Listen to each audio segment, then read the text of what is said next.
Hello and welcome to episode 113 of the Reds Unrestricted podcast. I'm your host, David Comerford, and I'm joined by Chris Coughlin to discuss the Premier League charges against Manchester City and the fallout from Liverpool's Premier League defeat against Wolves.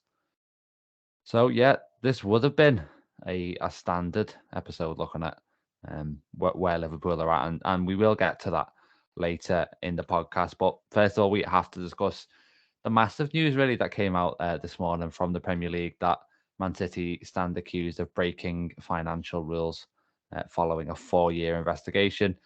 Basically, they've been referred to an independent commission over supposed breaches from 2009 to 2018. It's quite important to stress that time period. A lot of people talking about um, last season. Um, as of yet, there's nothing on that front. So the accusations that the City hasn't provided accurate financial information, um, including in relation to sponsorship revenue and operating costs. And there's also claims about not fully disclosing managerial remuneration, which I think is essentially saying that when Roberto Mancini was in charge of City, obviously when they won their first Premier League title, that they maybe didn't say, how much he was fully getting paid. And there was also alleged breaches of the Premier League profit and sustainability rules in 15-16, 16-17 and 17-18. See, one of those seasons, City got 100 points. None of those are seasons where Liverpool were kind of runners-up, but 13-14 is in that period, which Liverpool obviously were second to City that year. In terms of what City said in response, in the interest of fairness, they said they were surprised by the issuing of the alleged breaches of Premier League rules, particularly given the extensive engagement and vast amount of detailed materials that the Premier League has been provided with. They welcome the review by an independent commission to impartially consider the comprehensive body of irrefutable evidence that exists in support of their position, and they look forward to the matter being put to rest once and for all. So, I'll just take a deep breath after all that. Chris, initial reaction to that kind of bombshell story. We know that this has been quietly kind of going on in the background for a while. Maybe easy to forget that it was happening, think that nothing will come of it, but I think it's fair to say that something has come of it, and it's something with potentially seismic consequences in one way or another.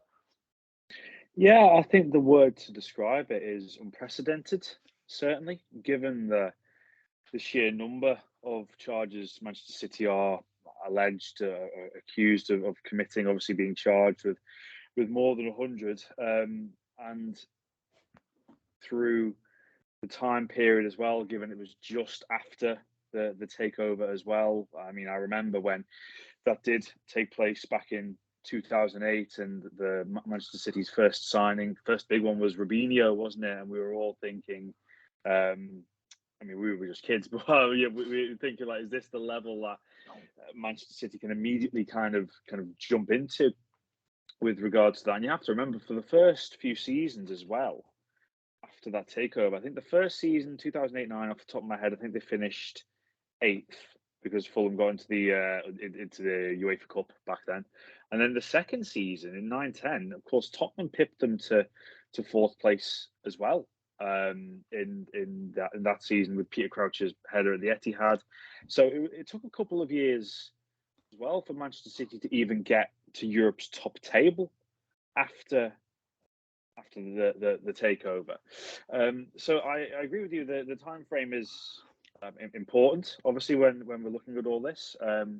It's interesting as well that Simon Stone from the BBC, he said as well that Manchester City were not given advance warning of this statement as well. They were called at the same time that the statement was published. So process it. I mean, it was quite a short statement in general, wasn't it? In terms of just getting to the point and saying that they will cooperate. I think it's important to say as well that Simon Stone as well says here, I'm just reading it, that will drag on. I don't think this is going to be a quick process. I think it was very interesting as well. Martin Ziegler said that the final charge or the final decision that's taken cannot be appealed to the Court of Arbitration for Sport. So that just goes to show how big a case we are dealing with here, something that will reach a final verdict and not go to the top table of sports lawyers. I understand just how much this process is going to be worth overall. And is, of course, as well after Der Spiegel, well, with all the threat of banning Manchester City from the Champions League, which ultimately didn't come to fruition with alleged breaches of spending there. But it is very interesting as well, because we all love the ins and outs of football on the weekend whenever watching games, but it's really important to remember that there are behind football as well and key parts. So it'd be very interesting to follow this case as it develops. Absolutely, yeah. And like you mentioned, with CAS, they were able to obviously get their 2-year European ban that was imposed on them originally overturned there. They don't have that avenue this time if indeed there is a punishment that gets handed down to them. So now that we've kind of clarified what's going on and done what we kind of need to do from, I guess, a legal standpoint in terms of what City have said, if we look kind of at what's been said analytically about this by people who know a lot more than we do.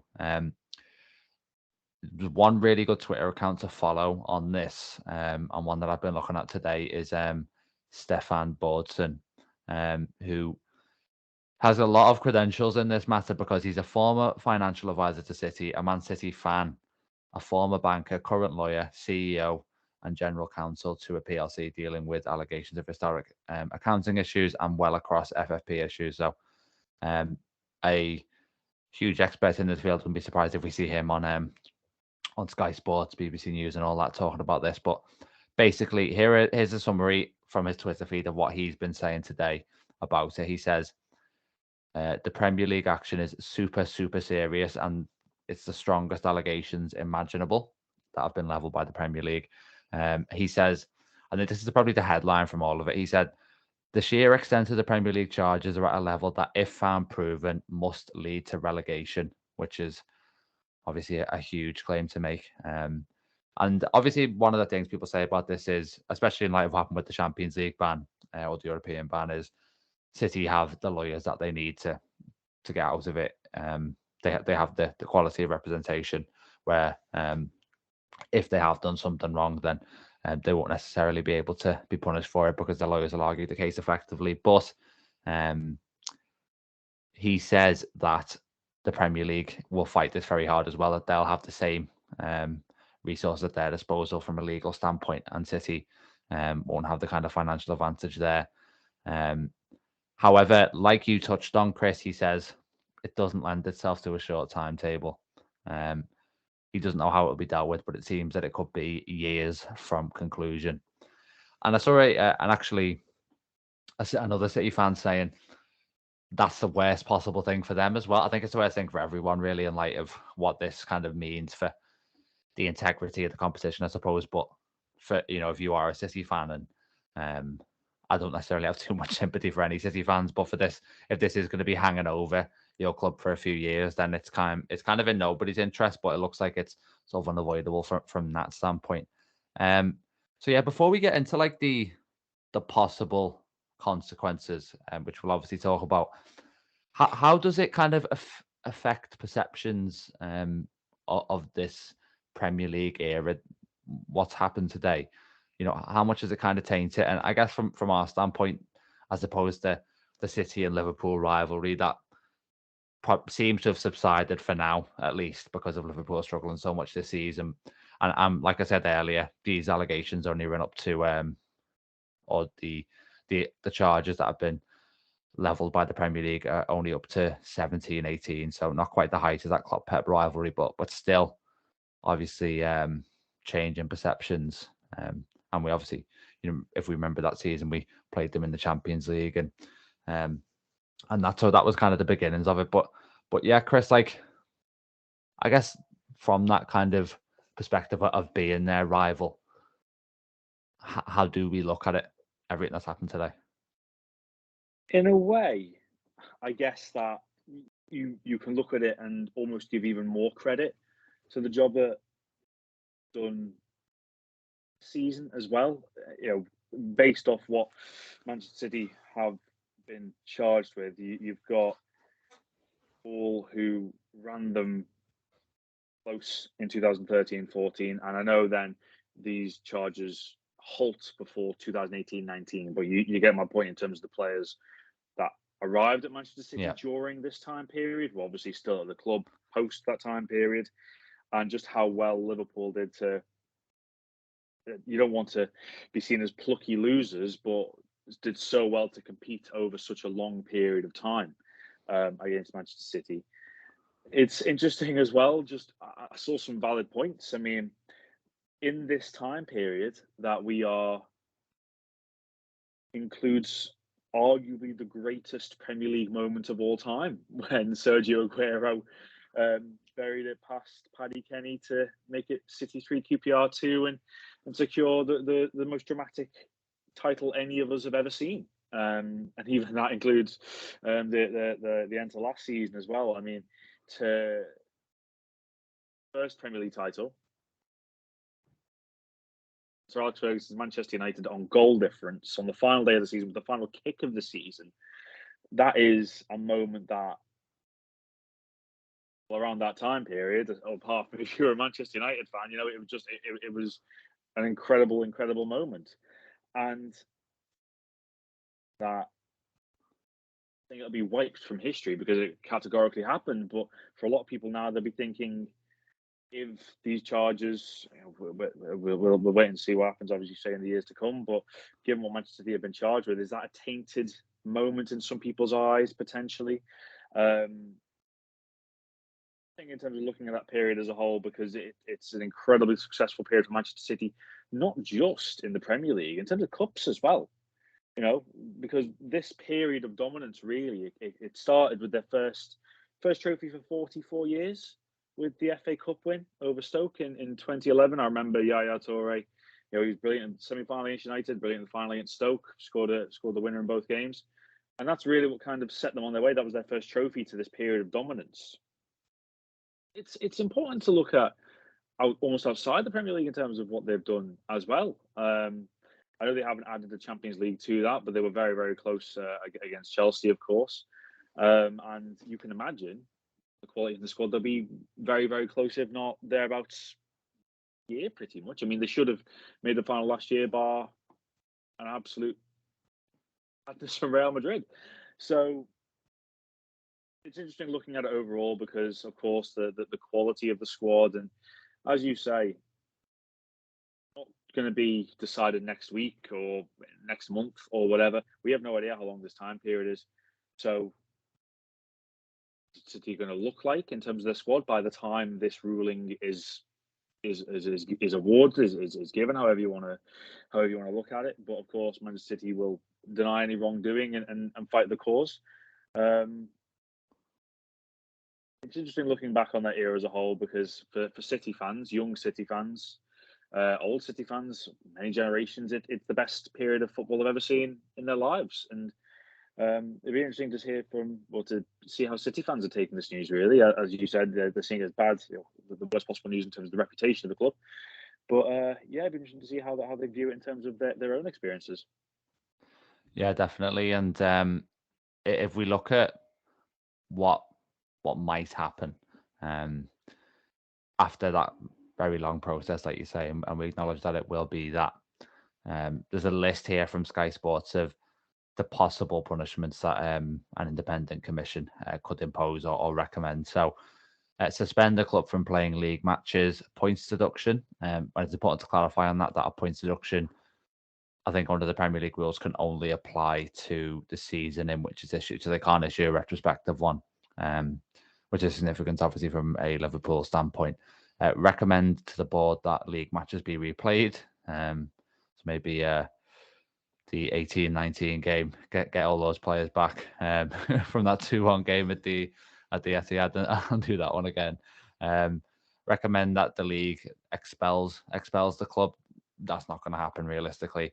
I mean, on top of everything else, in terms of that being the most severe punishment, the Premier League doesn't want that either. As much as the Premier League, you know, if it wants to maintain the integrity of its competition, might push for a very harsh penalty, it's not going to want that. So we can rule that out, and that's just kind of any sort of outlets think reporting that is probably just a little bit dramatic, to be fair. And others order compensation, conditional punishment, order the club to pay costs, make such other order as it thinks fit. So something that maybe isn't included on the list, and also cancel or refuse registration of players. So, maybe to do with contracts being void and things like that if they don't comply with certain players.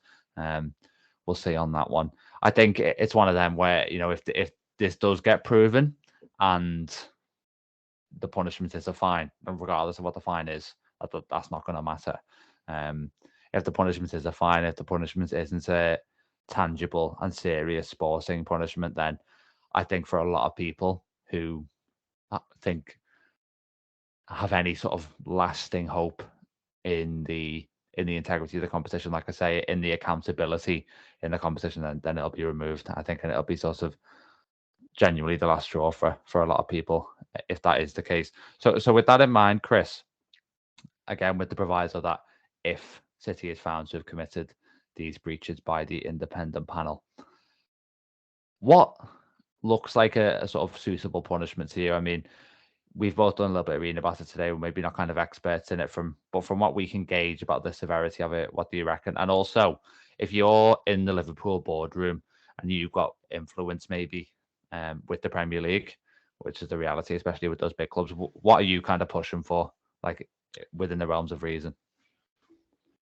It's interesting. I think you have to look at what's happened with Juventus in terms of most recently, of course.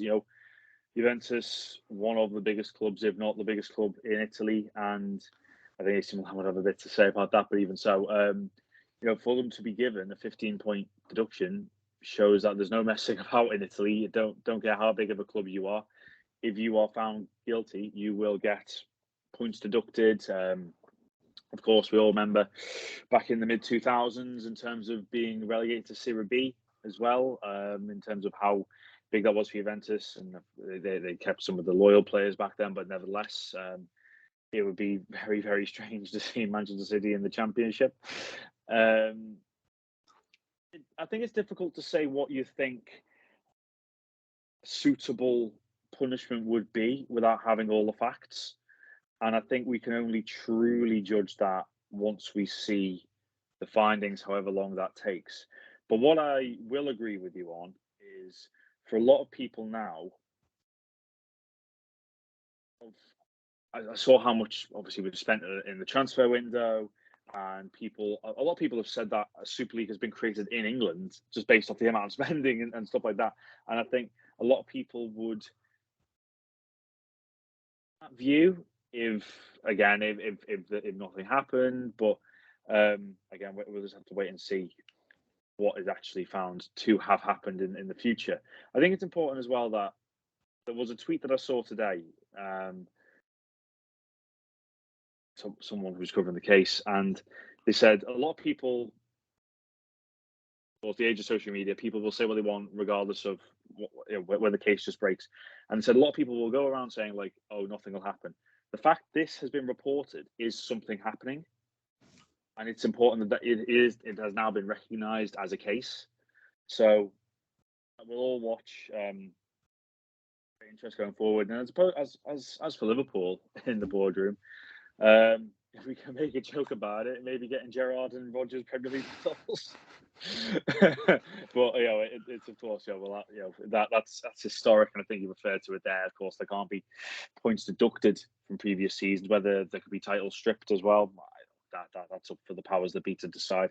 But yeah, I don't know how much of influence other clubs would have in this in terms of at the very top level, but I think,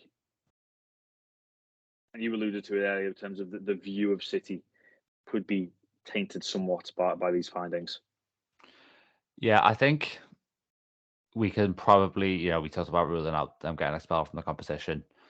We can probably rule out any sort of titles changing hands in the past as well. I would have thought, just doesn't necessarily feel like a realistic punishment, I don't think.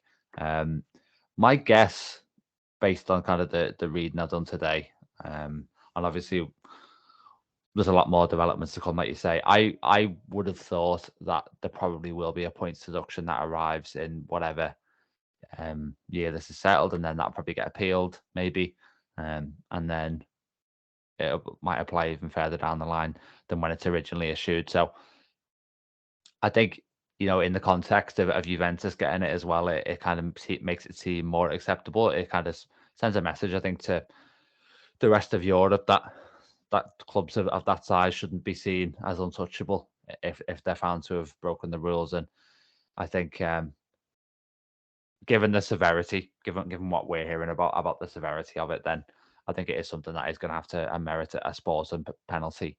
I think a points deduction, maybe to the tune of what Juventus got, might be what we end up seeing. Who knows kind of when that will be, and you just got to hope that it's when Liverpool are strong, because the worst possible thing for Liverpool, I think, in this scenario would be that City get a points deduction, and it was applied immediately, because that's not going to benefit us. If we have a look at the table, just for argument's sake. Yeah, I saw someone saying today, if they got the same punishment as such as Manchester City, I think they would drop down to 8th. Yeah, so they're on 45 points at the moment. So if they got the same points deduction as Juventus, they'd still be above Liverpool. And yeah, they'd be above Fulham and Chelsea on goal difference. So yeah, so for now will be absolutely useless. Certainly to us, and there will be, if there is a punishment, there will be a lot of talk of, well, where is kind of the justice, I suppose, for the previous seasons, but that might be the most likely outcome. And as like I said earlier, I think I can definitely understand why a lot of people are very skeptical about the likelihood of something serious happening in light of this. Certainly something serious enough. And I think I'd probably share that instinctive skepticism, but also when you see all the expert reporters doing all they can to emphasize the severity of this, when a lot of the time you read this and they'll play it down, they'll be like, oh, that is it's just a fine or something like that. When you see them really kind of, I think I saw Miguel Delaney just before we came on here saying it's potentially the biggest scandal the Premier League's ever seen. So you would expect, like I said at the top of the podcast, seismic consequences in like that. So yeah, let's see how that develops. It might be episode, we're on 113 today, like this. It might be episode 413 by the time we get a solution to that one, but we'll see. We'll see how it unfolds. Let's move on to the actual Liverpool focus. I suppose we just had to discuss that because it could very much have implications for us, whether going forward retrospectively, however it goes. But Liverpool, another nadir in this season. You can't really say it's sort of peaks and troughs, because there aren't really any peaks. It's just deeper and deeper troughs at the moment. A 3-0 defeat against Wolves. And that kind of leads us to wonder where Liverpool are going to end up this season. Down to 10th in the league now. In light of that, Chelsea going above us. They have played a game more, but the game in hand is away to them, and you can't really be too confident for that one, even if they're struggling as well. So how bad can it get, league position-wise? Because I think you see a lot of people maybe being a little bit dramatic after a result like that. But, what is kind of you talk about the ceiling for a football team. What's the basement for this Liverpool team between now and the end of the season? Just getting the table up in front of me as well, just to kind of really get my head around it. Had held on, Aston and Liverpool would be in the bottom half as things stand. And race for Liverpool going into the Merseyside derby is that Aston Villa's game this weekend is against Manchester City at the Etihad, which would that would take a real shock result to me and Liverpool in the bottom half going into the Merseyside derby. But I think it was just such a staggeringly bad start at Molineux. And this was a Wolves team, don't get me wrong, they have markedly, and I think we all saw them improving markedly under him as well. This is a man that's managed Spain until rather ended quite drastically for him. Real Madrid, Sevilla up until recently, and the quality of player he's managed to pull to Wolves as well. In that, I believe they will avoid relegation. They'd still only scored 12 goals all season to that game, and then they scored 2 in 12 minutes and could have easily been 3 up by the half hour. And Liverpool got a real problem at the moment in terms of how they start games, because it was a case earlier in the season by conceding the first goal for the World Cup.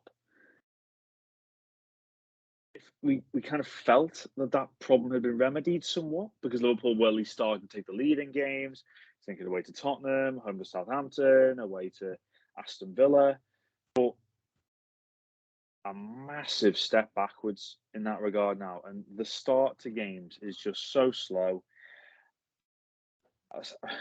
I see a lot of questions at the back. I see a lot of people asking questions all over the pitch, to be honest with you, but there's just no defensive organisation. And we've said it before, me and you, on this podcast, that defensive problems were still there when Virgil van Dijk.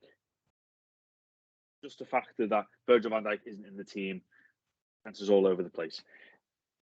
The defense is all over the place from defenders who play very well with Virgil van Dijk, but when they play together, no communication at the moment. Even you go back to the first game of the season against Fulham, Van Dijk was against Matip, and I think over the last few seasons, certainly last season, even with the emergence of Konate, there was still a kind of feeling that Joel Matip was Liverpool's favoured centre-back partnership. I just think Joel Matip has looked a shadow of his former self, really, because I've genuinely put him up there in terms of how underrated he was over the last few years. I think he's been a wonderful servant to Liverpool, but something's happened recently. I mean, the bouncing ball for Nunez to get in, it just kind of sums up where he's at the moment, and it is tough, as you say, to kind of not overreact while saying how bad it can get for Liverpool. But when you look at the table, if things don't drastically improve, on the realms of realism to say a bottom half finish. You have to agree with that, to be fair. I mean, I think it would be sort of in denial to look at what's happening recently and say anything otherwise in terms of whether that's possible. I mean, I think if you sort of split the season up into phases, you've got a poor start, then you kind of have a slight improvement. I mean, I think there was a run of sort of 10 games, Liverpool win 7. They take a couple of bad defeats against like Forest and Leeds. But it was actually kind of bigger picture moving in the right direction, as much as there were those really bad days. Win over Napoli as well. So, yeah, very few teams to have said they could beat Napoli this year. of course, yeah. And, and beat City, beat Spurs, got some good wins in there. Either side of the World Cup, you've got sort of Spurs, Southampton, Villa. I mean, those were all, we were saying at the time, there was an element of luck in all of those victories, but they were decent wins for a team who wants to be kind of in the top 4. But then you get Leicester, which is this kind of really, I mean, one of the most fortunate wins you're ever going to see, really. Followed by Brentford, Brighton, Chelsea was okay, and then Wolves, and 3 of those games have been 3 of the, you've had 3 of the worst games the entire Klopp era, kind of packaged into 1 month, really. And honestly, it's just it's as bad now as it's been all season. It's probably worse, if anything, in terms of performances, optimism, and it was meant to be that Liverpool reset at the World Cup. They've managed to go backwards. It's unbelievable, really. And you do. I remember people are looking at these fixtures and saying it's a hard run, and they're like, aside from Bournemouth away, we probably won't get anything. And granted, after a decent start to the season, Bournemouth have regressed now, and they're 19th and probably look like they're going to get relegated. But does anyone actually is anyone going to go to that game with confidence based on what they've seen from us recently? I mean, we beat them 9-0 earlier in the season, and yet going away from home. There was a point when they went above Liverpool. Yeah, there was. So and it's one of the horrible facets of the season. That one is on the 11th of March, by the way, so a few games away still. But I think it's a good example in terms of there's probably no team on form poorer than Bournemouth at the moment. Southampton, the only one who are another contender. But And I'm at my mate's wedding the day before, so that's probably a good way to approach that game at the moment. yeah, literally. I think, honestly, the standard of performance and things like that, there's no game where you can go into it and think that Liverpool are going to have any degree of, you just can't have any degree of confidence. I mean, I looked at it and thought, I think I said recently on this podcast that when we face another dysfunctional team, we might be all right. I mean, is there anyone who looks kind of more dysfunctional than us at the moment? I mean, there's teams with limitations, but they're a little bit sort of more on a fundamental level. They're a little bit tighter than what Liverpool are.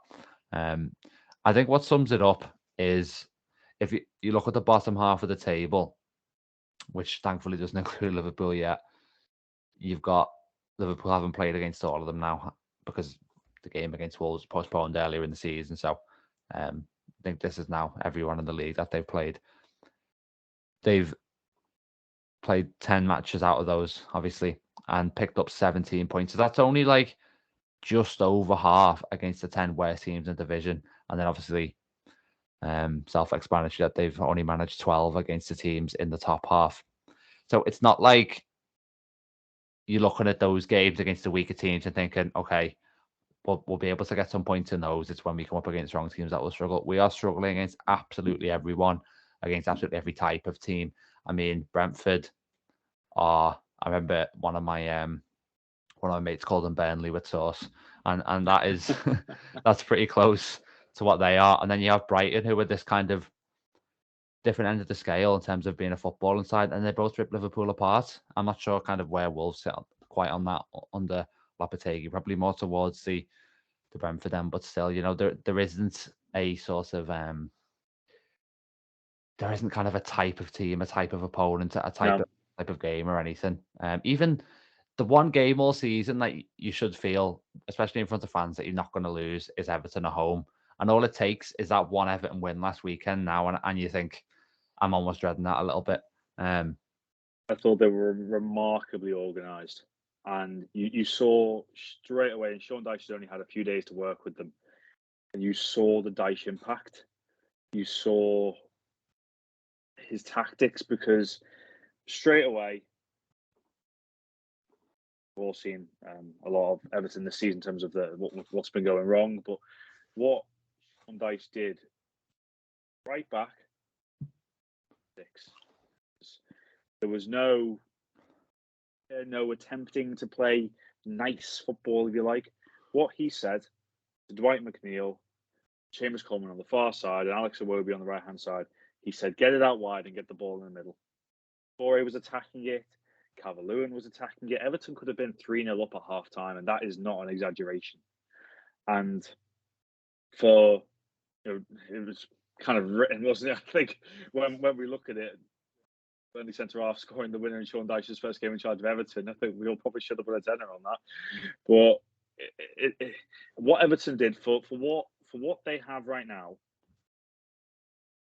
I think he is the right manager, because I think if they'd gone down the Bielsa route, with his crazy tactic of wanting to coach the under-21s until the summer and then taking over, I think Everton would have been far too open. And Everton now, they've stripped it back to basics. And I've been discussing with a few people today, Liverpool have not scored a Premier League goal for 310 minutes. Coming up against a Sean Dyche team, not what you want to try and break that spell. And I don't know whether you've seen the Sean Dyche masterclass video on YouTube. They are really interesting, those tactical analysis. And of course, he was the one that broke Liverpool's unbeaten league record at Anfield back in 2020, 2021 with Burnley. And Liverpool, while in terms of amount of changes needed, but I really do feel it's a long week. It's a long week. It's 8 days between games. Tactical refiguration there. And kind of thought into the potential lineup and things like that already. I know Calvert-Lewin's having checked for a hamstring problem. But In terms of the players available right now, and with Virgil van Dijk will be back in training, and we'll have to wait and see whether he's available. Diogo Jota is said to be back in team training as well this week. If Everton's best tactic I saw from the Arsenal game in terms of going direct, looking for Calvert-Lewin, looking for Dwight McNeil, in terms of heading balls away I'm talking from a tactical perspective. If Van Dijk is not available, I believe Liverpool's best centre half in terms of dealing with aerial balls and heading them away is Nat Phillips. It wouldn't be the sort of as bold a call as maybe you would think in light of how bad Matip has been recently, and Gomez obviously struggling against Wolves as well. And you got to consider as well, the set pieces, I suppose. Yeah, because that Everton were, I think, in the first half especially, all the deliveries were to the back post, and that's ultimately where the goal came from. And we discussed as well for the Brentford game, and it's continued ever since. Liverpool have always been so strong from set pieces over the last few years, but in the last month, that has gone out the window. It's almost like every time, for example, just after Dawson's goal, free kick was taken short and the ball went into Dawson. Free kick was taken. I knew that Dawson was going to get on the end of it one way or another, just because you had that feeling, and it's not good, especially when I would almost feel that nervousness now, especially at set pieces, as you mentioned. Yeah, it's a bit of a recipe for disaster, really. And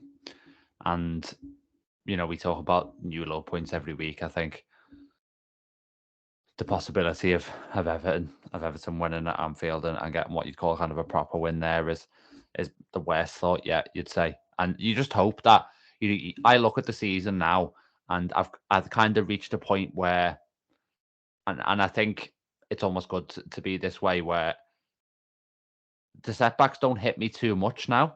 I mean, don't get me wrong, I'm not saying I'm not shocked by what I'm seeing in terms of the performances. I mean, for it to be, you can't look at what happened at Wolves and say that as much as you might have thought Liverpool might struggle in that game, you can't say that that's expected. I'm not kind of looking at it in that way. I'm just sort of like, you feel as if, short of this, Real Madrid Champions League time, the pursuit of what looks like a miracle there this season now, increasingly each week, you start to sort of resign yourself to thinking, almost write it off.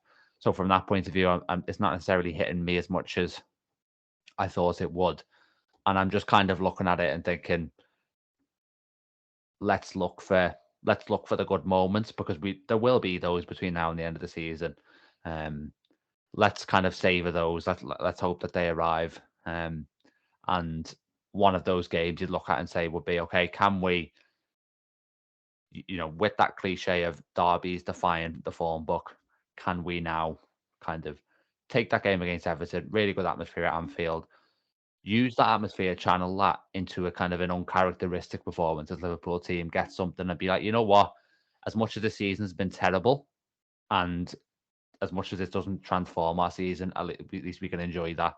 And that's kind of under threat now, those kind of things. And yeah, I'm just looking at kind of, Everton, Real Madrid, Manchester United, the home, things like that. You just want kind of those moments that you can save, because they will feel great within the season. And that's how I'm looking at it now, in terms of like expectations are gone.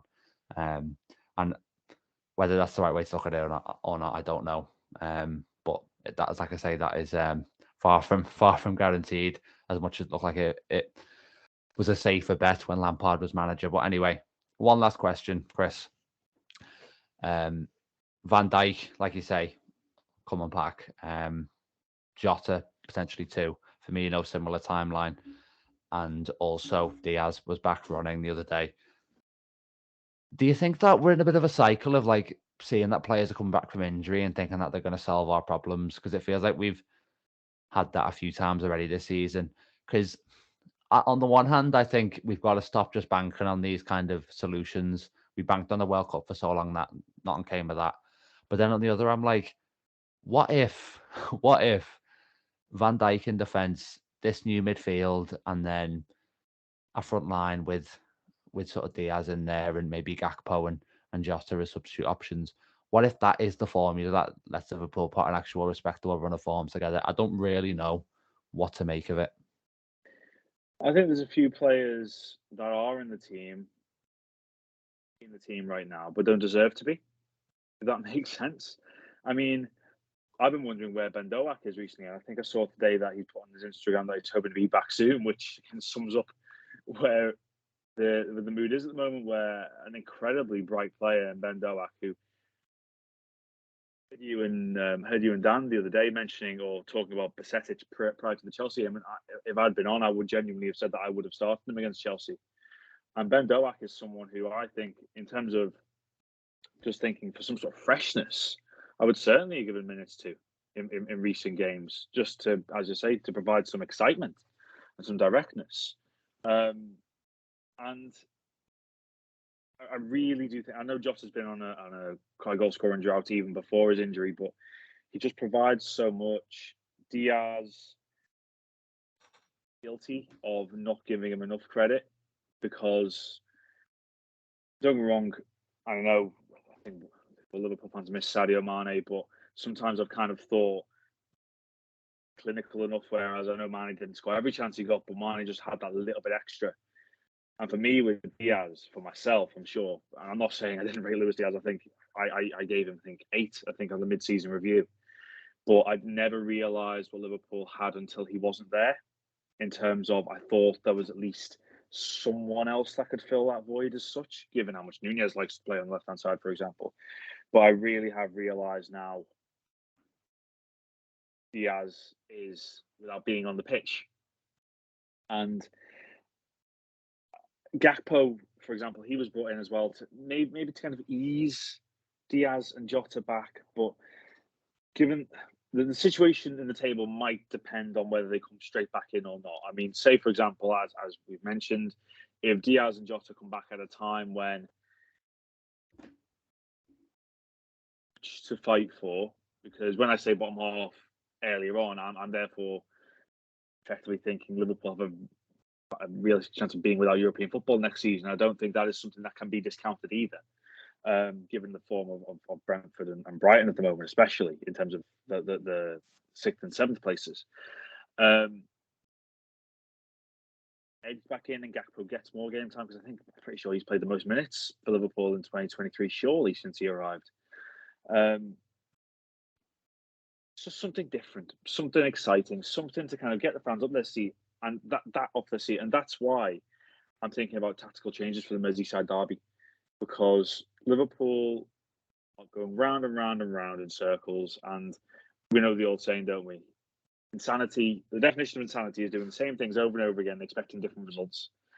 And there are parts of this Liverpool team that I think are guilty of that at the moment. So if something's not going right, change it. Don't get rushed back. Rushing players back can cause injury again. We've seen that so many times. But in terms of getting Liverpool results, are what's needed. Yeah, I think it's about still finding that formula, finding the least worst formula at the moment. And we're looking now into February, and Klopp's tried so many different things. I think maybe nothing and he said as radical. Well, he said, like, how can you not be concerned? Yeah, it's not as if I've seen people when they talk about Jurgen Klopp almost thinking, oh, he's not acknowledging what's happening. Of course, he's acknowledging what's happening. But again, Jurgen Klopp, I totally agree with Jamie Carragher, by the way, in terms of saying Jurgen Klopp should be the last person to leave Liverpool in this scenario. But Jurgen Klopp knows how hard he has to work as well. Well, we know that renewal is definitely needed, and there are, I think, ways to achieve that without necessarily going for a new manager. I mean, just look at Spurs. I mean, I think the times where they've sort of sacked their manager since Pochettino, it's been, can we get Pochettino back kind of thing, and that's probably kind of a clear example of how you might live to regret it, especially with somebody of Klopp's stature. But yeah, that'll about wrap us up for this one. So thanks very much, Chris. If you are listening on Spotify, remember to subscribe to the podcast so it comes up in your feed on there. Please give it a 5-star review as well. And I'm sure there'll be sort of review facilities in any of the podcast platform you might use as well. So if you give us a positive one on there or tell your friends, we'd hugely appreciate it. We're also uploading the podcast to YouTube now, so you can watch it in a visual form. So yes, like, subscribe, comment, all that on there as well, please. Be very thankful. And yeah, we'll be back, barring any sort of major developments, barring Liverpool being handed. What would it be? Sort of 3 Premier League titles between now and the Merseyside derby. We'll be back after that one to discuss what is hopefully like I say, a much needed positive within this Liverpool season. But yeah, until then, thanks for listening and take care.